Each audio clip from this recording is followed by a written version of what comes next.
ಶ್ರೀ ಸಾಯಿ ಸುಚರಿತೆ 14ನೇ ಅಧ್ಯಾಯ. ನಾಂದೇಡದ ರತಂಜಿವಾಡಿಯ ದಕ್ಷಿಣೆಯ ಮೀಮಾಂಸೆ. ಬಾಬಾರವರ ಜೀವನ ಬಹು ಮಧುರವಾದದ್ದು. ಅವರ ಅನೇಕ ಕೆಲಸಗಳು ಮತ್ತು ಸ್ವಾಭಾವಿಕವಾಗಿ ಹೊರಹೊಮ್ಮುತ್ತಿದ್ದ ವಚನಗಳೂ ಸಹ ಅಂತೆಯೇ ಮಧುರವಾಗಿದ್ದವು. ಅವರ ಜೀವನವು ಹರ್ಷದ ಪ್ರತಿರೂಪ. ಅವರು ಭಕ್ತರಿಗೋಸ್ಕರ ಕರ್ತವ್ಯ ತತ್ಪರತೆಯನ್ನು ಬೋಧಿಸುವ ಕಥೆಗಳನ್ನು ಹೇಳುತ್ತಿದ್ದರು. ಜನಕೋಟಿಯು ಸುಖವಾಗಿ ಬಾಳಬೇಕೆಂಬುದೇ ಅವರ ಧ್ಯೇಯವಾಗಿತ್ತು. ಆದರೆ ಜೀವನದ ಗುರಿಯನ್ನು ಸಾಧಿಸಲು ಜನರು ಜಾಗೃತರಾಗಬೇಕೆಂಬುದು ಅವರ ಅಭಿಪ್ರಾಯ. ಪೂರ್ವಜನ್ಮದ ಸುಕೃತ ಫಲದಿಂದ ಈ ಜನ್ಮವು ಲಭಿಸಿದೆ. ಆದುದರಿಂದ ಈ ಜನ್ಮದಲ್ಲಿ ಮಾನವನು ಭಕ್ತಿ ಮಾರ್ಗವನ್ನು ಅವಲಂಬಿಸಿ ಮುಕ್ತಿಯನ್ನು ಹೊಂದಲು ಪ್ರಯತ್ನ ಮಾಡಬೇಕು. ಆದುದರಿಂದ ನಾವು ಉದಾಸೀನರಾಗದೆ ನಮ್ಮ ಜೀವನದ ಅಂತಿಮ ಅನಂತ ಗುರಿಯನ್ನು ಸಾಧಿಸಲು ಸತತವೂ ಶ್ರಮಿಸಬೇಕು.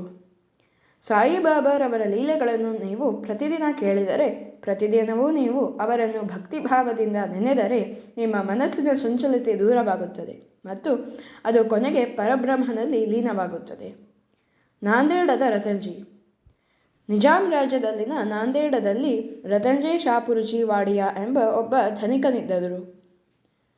ಅವರಿಗೆ ಐಶ್ವರ್ಯಕ್ಕೇನೂ ಕೊರತೆ ಇರಲಿಲ್ಲ. ಮೇಲೆ ನೋಡುವುದಕ್ಕೆ ಸಂತೃಪ್ತನಾದಂತೆ ಕಂಡರೂ ಅವರಿಗೆ ಮನಸ್ಸಿನಲ್ಲಿ ದುಃಖವಿತ್ತು. ಪ್ರಪಂಚದಲ್ಲಿ ಯಾರೂ ಸಂಪೂರ್ಣ ಸುಖಿಯಾಗಿರಬಾರದೆಂಬುದು ಆ ಭಗವಂತನ ನಿಯಮವಿದ್ದಿರಬಹುದು. ಅವರು ಧರ್ಮಿಷ್ಠರೂ ಉದಾರಿಯೂ ಆಗಿದ್ದರು. ಆದುದರಿಂದ ಜನರು ಅವರನ್ನು ಸುಖಿ ಎಂದೇ ಭಾವಿಸಿದ್ದರು. ಆದರೆ ರತಂಜಿಗೆ ಸಂತಾನ ಪ್ರಾಪ್ತಿ ಇಲ್ಲದಿದ್ದುದರಿಂದ ಶಾಂತಿ ಇರಲಿಲ್ಲ. ಭಕ್ತಿ ಅಥವಾ ಪ್ರೀತಿ ಇಲ್ಲದ ಕೀರ್ತನೆಯು, ವಾದ್ಯದಲ್ಲಿ ಹೊಂದಾಣಿಕೆ ಇಲ್ಲದ ಸಂಗೀತವು, ಯಜ್ಞೋಪವೀತವಿಲ್ಲದ ಬ್ರಾಹ್ಮಣನು, ವಿವೇಕವಿಲ್ಲದ ಬುದ್ಧಿವಂತಿಕೆಯು, ಪಶ್ಚಾತ್ತಾಪವಿಲ್ಲದ ಯಾತ್ರೆಯು, ಹಾರವಿಲ್ಲದ ಆಭರಣ ಸೌಂದರ್ಯವೂ ಇರುವಂತೆ ಸಂತಾನವಿಲ್ಲದ ಗೃಹವು ನಿಷ್ಪ್ರಯೋಜಕ. ರತಂಜಿಯು ಹಗಲಿರುಳು ಇದನ್ನೇ ಕುರಿತು ಚಿಂತಿಸುತ್ತಿದ್ದರು. ಹಾಗೆಯೇ ಮನಸ್ಸಿನಲ್ಲಿ ದೇವರು ನನಗೊಬ್ಬ ಪುತ್ರನನ್ನು ದಯಪಾಲಿಸುತ್ತಾನೆಯೇ ಎಂದು ಕೊರಗುತ್ತಿದ್ದರು. ಈ ಚಿಂತೆಯಿಂದ ಆಹಾರ ಮುಂತಾದವುಗಳಲ್ಲಿ ಆಸಕ್ತಿ ಇರಲಿಲ್ಲ. ರತಂಜಿ ದಾಸಗಣು ಮಹಾರಾಜ್ ಅವರಲ್ಲಿ ವಿಶೇಷ ಗೌರವವಿಟ್ಟಿದ್ದರು. ಅವರನ್ನು ಕಂಡು ತಮ್ಮ ನಿವೇದನೆಯನ್ನು ತೋಡಿಕೊಂಡರು. ಆಗ ದಾಸಗಣುರವರು ಶಿರಡಿಗೆ ಹೋಗಿ ಬಾಬಾರವರಲ್ಲಿ ಬೇಡಿದರೆ ತಮ್ಮ ಬಯಕೆ ಕೈಗೂಡುವುದೆಂದರು. ರತಂಜಿಯವರು ಶಿರಡಿಗೆ ಹೋಗುವ ಮನಸ್ಸು ಮಾಡಿದರು. ಕೆಲವು ದಿನಗಳ ನಂತರ ಶಿರಡಿಗೆ ಬಂದು ಬಾಬಾರವರ ಪಾದಗಳಿಗೆ ಎರಗಿದರು. ಬಾಬಾರವರಿಗೆ ಫಲಪುಷ್ಪಗಳನ್ನು ಅರ್ಪಿಸಿದರು. ಅನಂತ ಭಕ್ತಿಯಿಂದ ಬಾಬಾರವರ ಸಮೀಪದಲ್ಲಿ ಕುಳಿತು ಅವರನ್ನು ಪ್ರಾರ್ಥಿಸುತ್ತಾ, ಅನೇಕ ಜನರು ಅವರ ಕಷ್ಟಕಾಲದಲ್ಲಿ ತಮ್ಮಲ್ಲಿಗೆ ಬಂದು ಕಷ್ಟ ನಿವಾರಣೆ ಮಾಡಬೇಕೆಂದು ಕೇಳಿಕೊಳ್ಳುತ್ತಾರೆ. ಇದನ್ನು ಕೇಳಿ ನಾನೂ ಸಹ ಅತೃಪ್ತಿಯಿಂದ ನಿಮ್ಮ ಪಾದಗಳನ್ನು ಆಶ್ರಯಿಸುತ್ತೇನೆ. ನನ್ನನ್ನು ನಿರಾಶೆಗೊಳಿಸಬೇಡಿ ಎಂದು ಬೇಡಿಕೊಂಡರು. ಆಗ ಬಾಬಾರವರು ರತಂಜಿಯವರಿಂದ 5 ರೂಪಾಯಿ ದಕ್ಷಿಣೆ ಕೇಳಿದರು. ರತಂಜಿಯವರು 5 ರೂಪಾಯಿ ಕೊಡುವುದರಲ್ಲಿದ್ದರು. ಆಗ ಬಾಬಾ, ನಿನ್ನಿಂದಾಗಲೇ 3 ರೂಪಾಯಿ 14 ಆಣೆ ಬಂದಿದೆ, ಉಳಿದುದನ್ನು ಮಾತ್ರ ಕೊಡು ಎಂದರು. ರತಂಜಿಯವರಿಗೆ ಸಮಸ್ಯೆಯಾಯಿತು. ನಂತರ ಸಾಷ್ಟಾಂಗ ನಮಸ್ಕಾರ ಮಾಡಿ ದಕ್ಷಿಣೆಯನ್ನು ಕೊಟ್ಟು ತಮ್ಮ ವೇದನೆಯನ್ನೆಲ್ಲ ತೋಡಿಕೊಂಡರು. ಬಾಬಾ ನನಗೊಬ್ಬ ಪುತ್ರನನ್ನು ಆಶೀರ್ವದಿಸಿ ಎಂದು ಅಂಗಲಾಚಿ ಬೇಡಿದರು. ಆಗ ಬಾಬಾ ಅವರ ಮನಸ್ಸು ಕರಗಿ, ಇನ್ನು ಚಿಂತಿಸಬೇಡ ಎಂದು ಹೇಳಿ ಉಧಿಯನ್ನು ಕೊಟ್ಟು ಆಶೀರ್ವದಿಸಿ, ದೇವರು ನಿನ್ನ ಬಯಕೆ ಈಡೇರಿಸುತ್ತಾನೆ ಎಂದರು. ಹೀಗೆ ರತಂಜಿ ಬಾಬಾರವರ ಆಶೀರ್ವಾದ ಪಡೆದು ನಾಂದೇಡಿಗೆ ಹಿಂತಿರುಗಿ ಬಂದು ನಡೆದುದೆಲ್ಲವನ್ನು ವಿಶದವಾಗಿ ದಾಸಗಣುರವರಿಗೆ ತಿಳಿಸಿದರು. ನಾನು ಶಿರಡಿಗೆ ಈ ಹಿಂದೆ ಹೋಗಿಯೇ ಇರಲಿಲ್ಲ. ಅವರು ನನ್ನಿಂದಾಗಲೇ 2 ರೂಪಾಯಿ 14 ಆಣೆ ಬಂದಿದೆ ಎಂದರು. ಅದು ಹೇಗೆ ಎಂದು ಸಹ ಕೇಳಿದರು. ದಾಸಗಣುರವರಿಗೆ ಇದೊಂದು ಸಮಸ್ಯೆಯಾಯಿತು. ಕೂಡಲೇ ಅವರಿಗೆ ರತಂಜಿಯವರ ಕೆಲವು ದಿನಗಳ ಹಿಂದೆ ಒಬ್ಬ ಮಹಮ್ಮದೀಯ ಸಂತರಾದ ಮೌಲ್ವಿ ಸಾಹೇಬರನ್ನು ಸತ್ಕರಿಸಿದ ನೆನಪು ಬಂದಿತು. ರತಂಜಿ ಶಿರಡಿಗೆ ಹೋಗುವ ನಿರ್ಧಾರ ಕೈಗೊಂಡ ಸ್ವಲ್ಪ ದಿನಗಳಲ್ಲಿ ಇದು ನಡೆದಿತು. ದಾಸಗಣುರವರ ಆ ಸತ್ಕಾರಕ್ಕೆ ಖರ್ಚು ಮಾಡಿದ ಪಟ್ಟಿ ತರಿಸಿ ನೋಡಿದರು. ಸರಿಯಾಗಿ ಲೆಕ್ಕದಲ್ಲಿ 3 ರೂಪಾಯಿ 14 ಆಣೆ ಖರ್ಚಾಗಿತ್ತು. ಆಗ ಬಾಬಾರವರು ಶಿರಡಿಯಲ್ಲೇ ವಾಸವಾಗಿದ್ದರೂ ಸರ್ವಜ್ಞರು ಎಂಬುದು ಎಲ್ಲರಿಗೂ ವೇದ್ಯವಾಯಿತು. ಈ ರೀತಿ ಅವರಿಗೆ ಪ್ರಪಂಚದ ಆಗುಹೋಗುಗಳೆಲ್ಲದರ ಅರಿವಿತ್ತು. ಇದರಿಂದ ರತಂಜಿಗೆ ಬಾಬಾರವರಲ್ಲಿ ಭಕ್ತಿ ಮಿಗಿಲಾಯಿತು. ಸ್ವಲ್ಪ ದಿನಗಳ ನಂತರ ಬಾಬಾರವರ ಆಶೀರ್ವಾದದಂತೆ ಅವರಿಗೆ ಪುತ್ರ ಸಂತಾನ ಪ್ರಾಪ್ತಿಯಾಯಿತು. ಇದಾದ ನಂತರ ಅವರಿಗೆ 13 ಜನ ಮಕ್ಕಳಾದರು. ಅವುಗಳಲ್ಲಿ 4 ಮಾತ್ರ ಬದುಕಿದವು. ದಕ್ಷಿಣೆಯ ಮೀಮಾಂಸೆ. ಬಾಬಾರವರು ತಮ್ಮನ್ನು ಕಾಣಲು ಬಂದವರೆಲ್ಲರಿಂದಲೂ ಸಾಮಾನ್ಯವಾಗಿ ದಕ್ಷಿಣೆ ಕೇಳುತ್ತಿದ್ದರೆಂಬುದು ಎಲ್ಲರಿಗೂ ತಿಳಿದ ವಿಷಯ.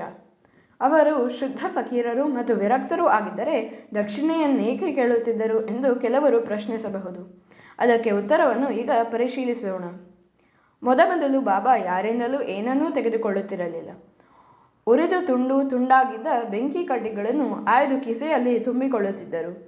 ಅವರ ಮುಂದೆ ಹಣ ಇಟ್ಟರೆ ಅದರಿಂದ ಎಣ್ಣೆ ಮತ್ತು ಹೊಗೆ ಸೊಪ್ಪು ಕೊಂಡುಕೊಳ್ಳುತ್ತಿದ್ದರು. ಅವರಿಗೆ ಹೊಗೆ ಸೊಪ್ಪೆಂದರೆ ಬಹಳ ಇಷ್ಟವಾಗಿತ್ತು.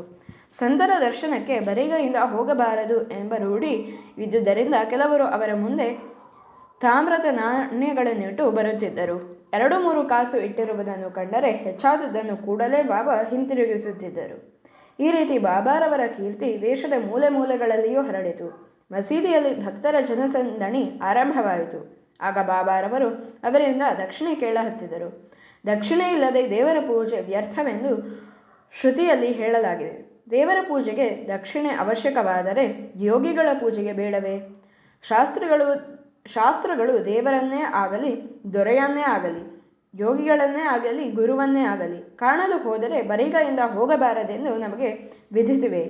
ಈ ಸಂದರ್ಭದಲ್ಲಿ ಉಪನಿಷತ್ತುಗಳಲ್ಲಿ ಈ ವಿಚಾರವಾಗಿ ಏನು ಹೇಳಲಾಗಿದೆ ಎಂಬುದನ್ನು ನೋಡೋಣ. ಪ್ರಜಾಪತಿಯು ದೇವತೆಗಳನ್ನು, ಅಸುರರನ್ನು, ಮಾನವರನ್ನು ದ ಎಂಬ ಒಂದೇ ಅಕ್ಷರದಿಂದ ಸಂಬೋಧಿಸಿದನೆಂದು ಬೃಹದಾರಣ್ಯಕ ಉಪನಿಷತ್ತಿನಲ್ಲಿ ಹೇಳಲಾಗಿದೆ. ದೇವತೆಗಳು ಇದರಿಂದ ಧರ್ಮವನ್ನು ಅಭ್ಯಾಸ ಮಾಡಬೇಕೆಂದು ತಿಳಿದುಕೊಂಡರು. ಮಾನವರು ದಾನ ಮಾಡಬೇಕೆಂದು ತಿಳಿದುಕೊಂಡರು. ಅಸುರರು ದಯೆಯನ್ನು ಅಭ್ಯಾಸ ಮಾಡಬೇಕೆಂದು ತಿಳಿದುಕೊಂಡರು. ಮಾನವರಿಗೆ ದಾನ ಧರ್ಮವು ಶಿಫಾರಸು ಮಾಡಲ್ಪಟ್ಟಿದೆ. ತೈತ್ರೇಯ ಉಪನಿಷತ್ತಿನಲ್ಲೂ ಸಹ ಗುರುವು ತನ್ನ ಶಿಷ್ಯರಿಗೆ ದಾನ ಧರ್ಮವನ್ನು ಅಭ್ಯಾಸ ಮಾಡಬೇಕೆಂದು ಹೇಳುತ್ತಾರೆ. ಧರ್ಮದ ವಿಚಾರವಾದಿ ವಿಶ್ವಾಸದಿಂದಲಾದರೂ ಅಥವಾ ವಿಶ್ವಾಸವಿಲ್ಲದೆಯೋ ಧರ್ಮ ಮಾಡು ಎಂದು ಹೇಳಲಾಗಿದೆ. ಆದರೆ ಔದಾರ್ಯ ಮತ್ತು ದಯೆಯಿಂದ ದಾನ ಮಾಡಬೇಕು. ಬಾಬಾರವರು ಈ ಪಾಠ ಕಲಿಸಲು ಎಲ್ಲರಿಂದಲೂ ದಕ್ಷಿಣೆ ಕೇಳುತ್ತಿದ್ದರು. ಆದರೆ ಬಾಬಾರವರೇ ಹೇಳುವಂತೆ ಅವನಿಂದ ತೆಗೆದುಕೊಂಡ 100ರಷ್ಟನ್ನು ಅವನಿಗೆ ಪುನಃ ಕೊಡಬೇಕು ಎಂಬುದರಲ್ಲಿ ವಿಶೇಷವಿದೆ. ಈ ರೀತಿ ಘಟನೆಗಳು ಬೇಕಾದಷ್ಟಿವೆ. ಪ್ರಸಿದ್ಧ ನಟರಾದ ಗಣಪತ್ ರಾವ್ ಚೋಪದಾರ್ ಅವರು ತಮ್ಮ ಚರಿತ್ರೆಯಲ್ಲಿ ಈ ರೀತಿ ಬರೆದಿರುತ್ತಾರೆ. ಬಾಬಾರವರು ಆಗಾಗ್ಗೆ ನನ್ನಿಂದ ದಕ್ಷಿಣೆ ಕೇಳುತ್ತಿದ್ದರಿಂದ ನನ್ನ ಭಂಡಾರವೆಲ್ಲ ಬರಿದಾಯಿತು. ಆದರೆ ಕೊನೆಯಲ್ಲಿ ನನಗೆ ಹಣದ ಕೊರತೆ ಇರಲಿಲ್ಲ. ದಕ್ಷಿಣೆಯ ಇನ್ನೂ ಕೆಲವು ಅರ್ಥಗಳು ಈ ರೀತಿ ಇವೆ. ಬಾಬಾರವರು ಅತಿ ಹೆಚ್ಚಾದ ದಕ್ಷಿಣೆ ಕೇಳುತ್ತಿರಲಿಲ್ಲ.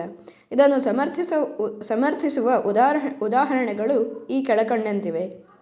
ಬಾಬಾರವರು ಪ್ರೊಫೆಸರ್ ನಾರ್ಗೆಯವರನ್ನು 15 ರೂಪಾಯಿ ದಕ್ಷಿಣೆ ಕೇಳಿದಾಗ ಅವರು ತಮ್ಮ ಹತ್ತಿರ ಹಣವಿಲ್ಲ ಎಂದು ಹೇಳಿದರು. ಆಗ ಬಾಬಾರವರು, ನನಗೆ ಗೊತ್ತು, ನೀನು ಈ ಯೋಗ ವಾಸಿಷ್ಠವನ್ನು ಓದುತ್ತಿದ್ದೀಯಾ ಅಲ್ಲವೇ, ಅದರಿಂದ ಕೊಡು ಎಂದರು.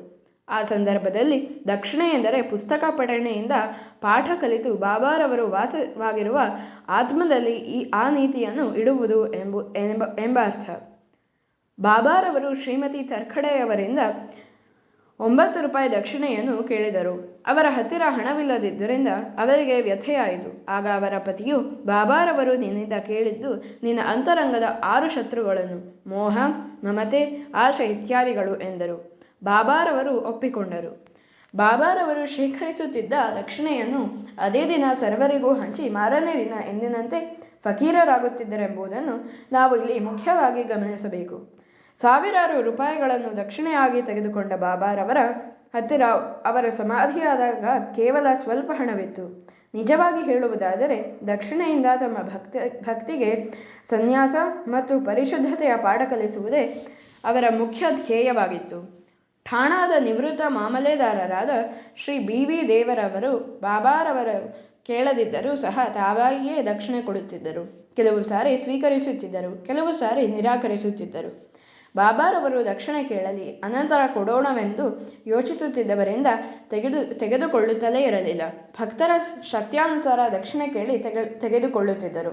ಆದರೆ ಐಶ್ವರ್ಯವಂತರಿಗೆ ಅಥವಾ ಕಡು ಬಡವರಿಗೆ ಕೇಳುತ್ತಿರಲಿಲ್ಲ. ದಕ್ಷಿಣೆ ಕೇಳಿದಾಗ ಕೊಡದಿದ್ದರೆ ಕೋಪಗೊಳ್ಳುತ್ತಲೂ ಸಹ ಇರಲಿಲ್ಲ.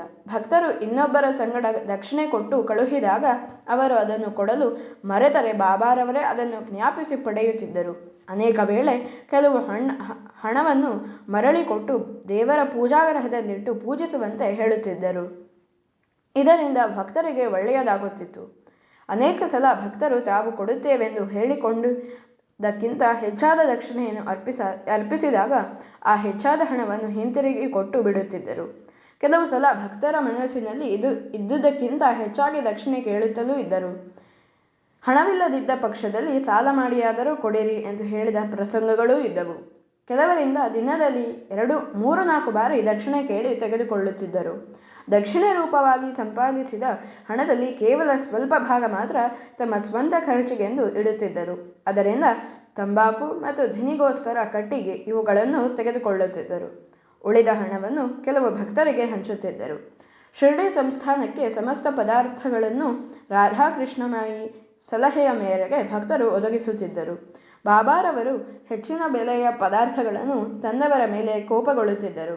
ಅವರು ಒಂದು ದಿನ ನಾನಾವರವರಿಗೆ, ನನ್ನ ಆಸ್ತಿ ಎಂದರೆ ಒಂದು ಚೂರು ಬಟ್ಟೆ, ಕಫನಿ ಮತ್ತು ಮಣ್ಣಿನ ಪಾತ್ರೆ ಇಷ್ಟೇ. ಈ ಜನರು ಅನಾವಶ್ಯಕವಾದ ಮತ್ತು ಕೆಲಸಕ್ಕೆ ಬಾರದ ಬೆಲೆ ಬಾಳುವಂತಹ ಪದಾರ್ಥಗಳನ್ನು ತಂದು ನನಗೆ ತೊಂದರೆ ಕೊಡುತ್ತಿದ್ದಾರೆ ಎಂದು ಹೇಳಿದರು. ಶ್ರೀ ಸಾಯಿ ಪ್ರಣಾಮ.